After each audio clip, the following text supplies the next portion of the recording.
Ever see a massive new toll road or a high-speed rail line being built and just wonder, how on earth does that happen?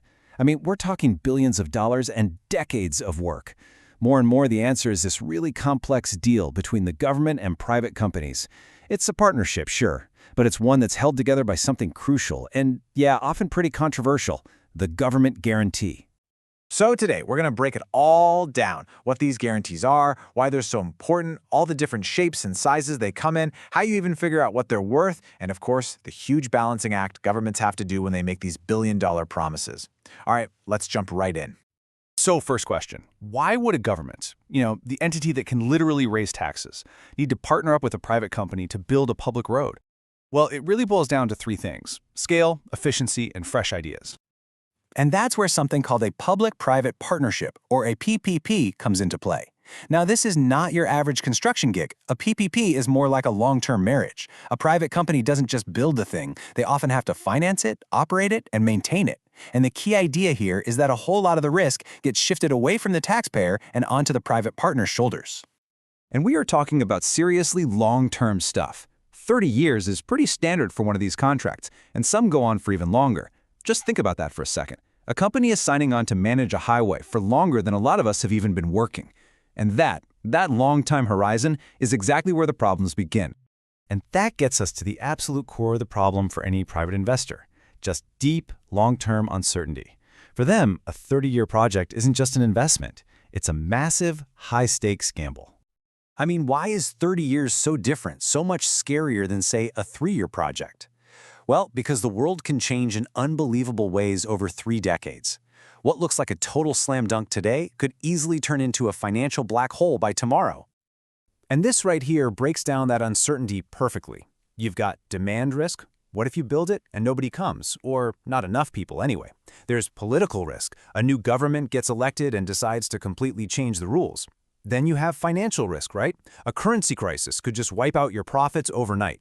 On top of that, you've got construction risk, building costs going through the roof, and even force majeure, the completely unpredictable stuff like a massive earthquake. There is no way a single company can handle all of that on its own. So with all that risk, who in their right mind would sign up for this? Well, this is where the government has to step back into the picture. To make these huge, risky projects actually happen, they offer a kind of safety net. And that safety net is the government guarantee. So what exactly is a guarantee? It's a promise. It's a binding contractual promise from the government to shield the company from some specific predefined risk. If that bad thing happens, the government steps in and covers the loss. And that promise is what makes the whole project bankable. It's what gives banks the confidence they need to loan out the billions of dollars to get it started. Let's be clear, without these guarantees, the risk is just too high. Private money would just stay on the sidelines, and a lot of our most critical infrastructure projects, they just never get off the drawing board. Guarantees are pretty much the key that unlocks the private sector's wallet. But here's the thing, a guarantee isn't just one single thing. It's more like a whole menu of options, and each one can be tailored to the specific risks of a project. Not all promises are created equal, and governments have a whole toolbox they can use. And this table shows you all the different flavors. You've got political guarantees, like a promise not to build a free highway right next to the new toll road you just funded. That makes sense. Then there are financial guarantees, where the government might co-sign the project's loans. And then there are operating guarantees, like the really common minimum revenue one. That's where if traffic is way lower than expected, the government chips in to cover the difference.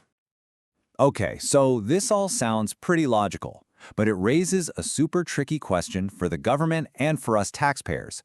What's the actual cost of making a promise like that? I mean, how do you put a price tag on a guarantee that you might never even have to pay out? The old school way to value a project is something called net present value, or NPV. It's basically just a fancy spreadsheet that discounts future cash flows. But that whole method just kind of falls apart here. It's too rigid. It's too black and white for a world that's full of gray.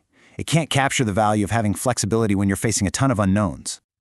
And this quote here really hits the nail on the head. A simple financial projection just doesn't see the whole picture.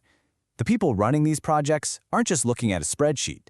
They're trying to navigate a really uncertain future. And these guarantees give them the tools to do that without going totally broke. So to solve this, experts turn to a much more sophisticated method. It's called real options analysis.